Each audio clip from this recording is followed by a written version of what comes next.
Live from 2 on your side. This is Channel 2 News at 6.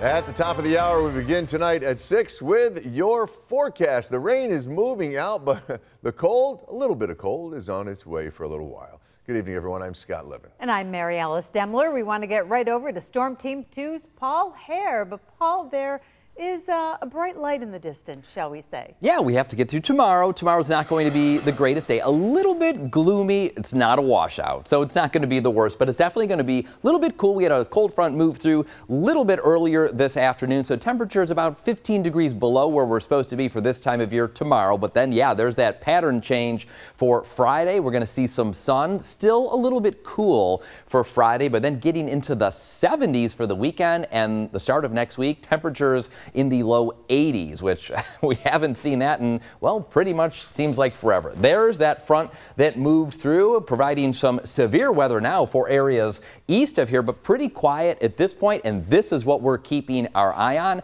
After tomorrow, some dominant high pressure, and that's going to last for the end of the week and through the weekend and even the start of this upcoming week. Scott and Mary Alice will have the full forecast details just a little bit later. Paul, thank you. 25 years in prison. That was a sentence handed down by a judge today for former Faro strip club owner Peter Gerace. Gerace was convicted of drug trafficking, sex trafficking, and using the club as a drug-involved premises. Channel 2's Dave McKinley was in court today for this latest chapter in a case that's gone on for 7 years. Dave.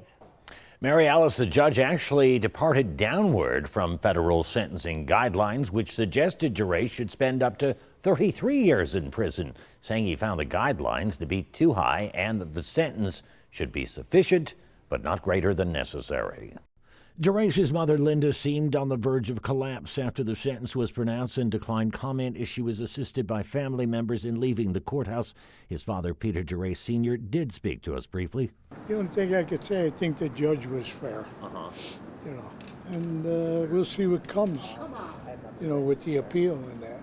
In court, lead prosecutor Joe Trippi continued to describe Gerace as a predator who took advantage of drug-addicted dancers by coercing them into sex acts with himself and customers and friends to feed their addictions.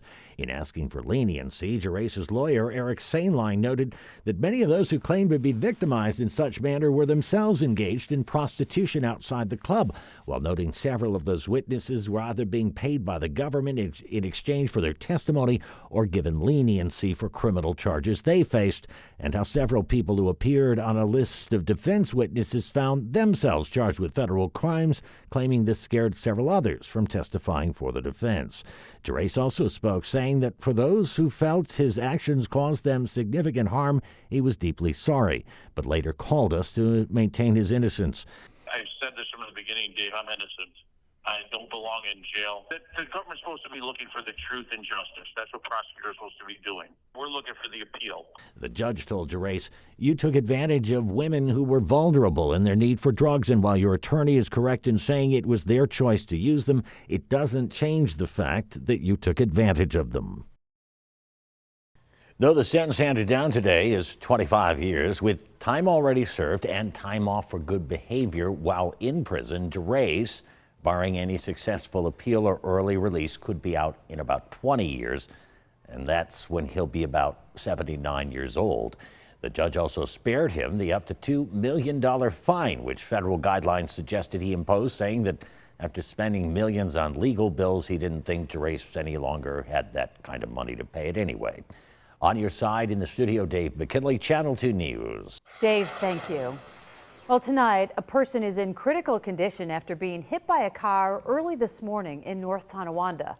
Police say this happened just after 4 a.m. at the intersection of Robinson and Vandervoort Streets. Police say the victim was hit while crossing Robinson and was taken to ECMC.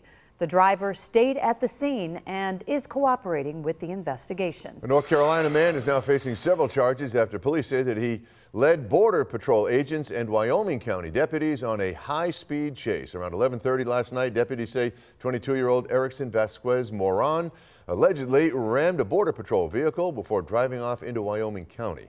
Deputies then chased after him, but eventually had to stop because of safety concerns. Investigators say Vasquez Moran later left the vehicle and ran away. Then, a little after 2 in the morning, he called 911 from the town of Perry to surrender. He was taken into custody and turned over to Border Patrol agents. If you have been hearing loud booms in the town of Allegheny lately, officials say it may be coming from someone firing a cannon, and they want to remind residents that you cannot do that. Town leaders posted on Facebook after receiving several complaints over the past few weeks about cannon-like explosions happening on the west end of town. Town Supervisor Chris McPherson says no one is in danger, but the noise has disturbed neighbors. Police say they heard what sounded like a cannon as well, but they have not been able to track down the source. Investigators believe it could be someone using tannerite, an explosive target often used for shooting practice. Officials are reminding residents that violations could lead to legal consequences. Well, Buffalo Mayor Sean Ryan is now proposing more than $3.5 million in new funding to repair aging community centers and other city-owned buildings. The mayor made the announcement earlier today at the Autumnwood Senior Center, where he says years of deferred maintenance have left parts of the building unusable because of roof leaks and various other damages. Ryan says the proposed budget would increase funding for the city's buildings division by 76%, including money for emergency repairs to HVAC systems, windows, and roofs. We are done with the era of kicking the can. We are done with the era of disinvestment. We're done cutting corners. The city of Buffalo is under new management, and we are doing things differently. We're investing in services that people rely on every day, but this is one more step towards building the better Buffalo that our residents deserve. City officials say many public buildings are dealing with serious deterioration after years of delayed repairs, and that it could cost tens of millions of dollars to reverse all the damage. Joe Eminger told us today his office belongings are mostly packed up, and he was turning over the keys to the supervisor's office at the Tonawanda Town Hall.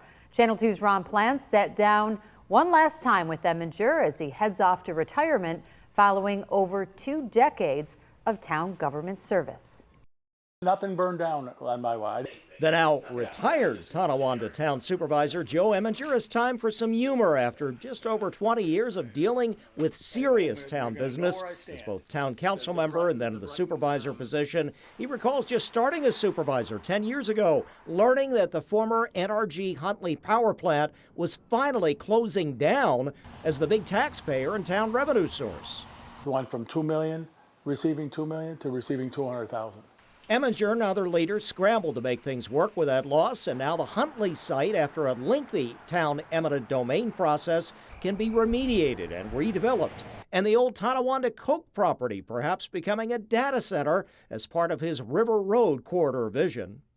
We're going to take an old industrial waterfront and we're going to move it into something else. And we got to do it right, because what we're doing in 2016, I can remember saying this, what we're doing in 2016, they're going to be talking about 50, 60, 70 years from now. Up to the town leadership to carry that through, but Eminger feels he helped lay the foundation. There were other projects along the way, but also disappointment, like last year's town police union battle over the alleged slowdown in writing tickets. They didn't believe their town board, their supervisor, their chief of police was telling the truth when we said, these are the facts, these are the numbers. You can't dispute the numbers. That was frustrating and disappointing. But from a personal standpoint, I knew we were right. Back in 2020, a personal health issue for Eminger as a COVID patient, which he openly shared with the public. I had a bad case of it, and I ended up with long COVID. It took me about 2 years to feel like I was myself. It was a long 2 years, but I had 2 weeks isolation. But he goes out laughing on a Wednesday. This is hump day, literally hump day. Wednesday hump day. This is my biggest hump day. I'm done after this hump day. I'm done.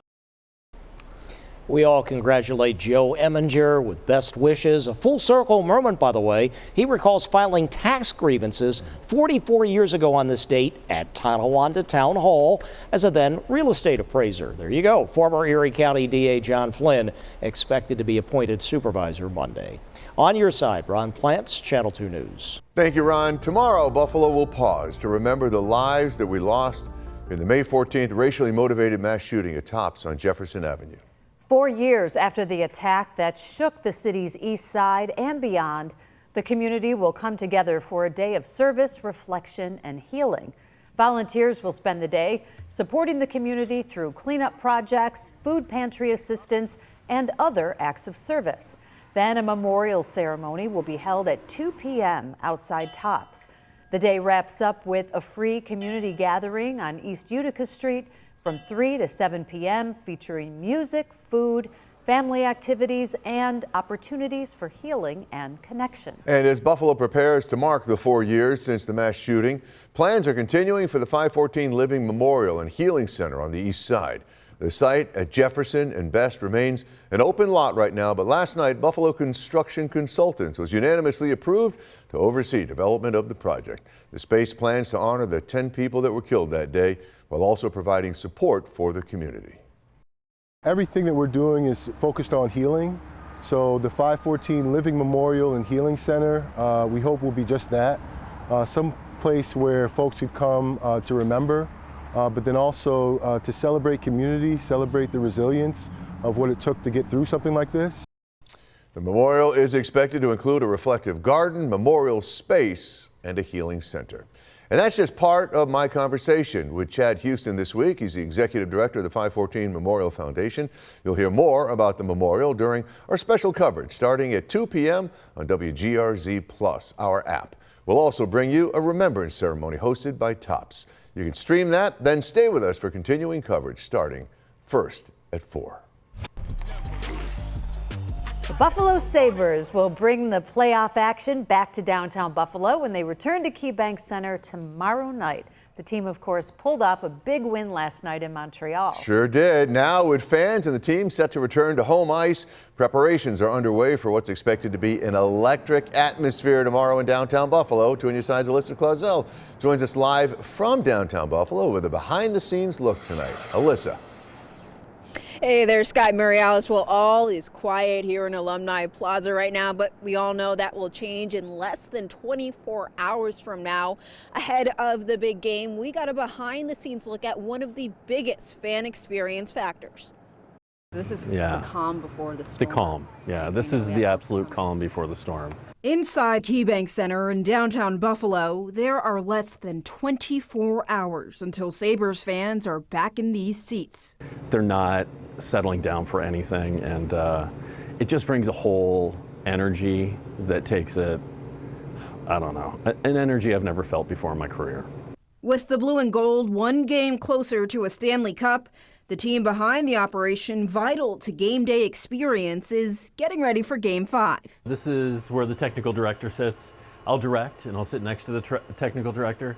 Aaron Pike is the director of video board operations, the one responsible for what you see when you look up from the ice. I love it. I think I have the best job in the building. My boss and the rest of the crew, they are up in the press box, and they are giving us cues and control. Like many on the Sabres staff, this is his first time working a playoff run, and the energy is unmatched. Totally a different beast. It's fun. It's exciting. The pace of the shows is amazing, and that's due to the fans. Arriving just in time, the team is working with a fairly new video board, introduced in August of 2024. Aaron says it's been a game changer. There's a lot more we can do with this board. I mean, we still are learning what we can do and how we can do it, but between this and the 2 underbelly boards, I think fans get a better look of what we're actually trying to accomplish. The rush in the control room, different from what you feel in the stands, but every bit as satisfying. As soon as something happens, we respond. And with that response, instant gratifications. The fans either love it or they hate it, right? And when they love it, it's the best feeling in the world.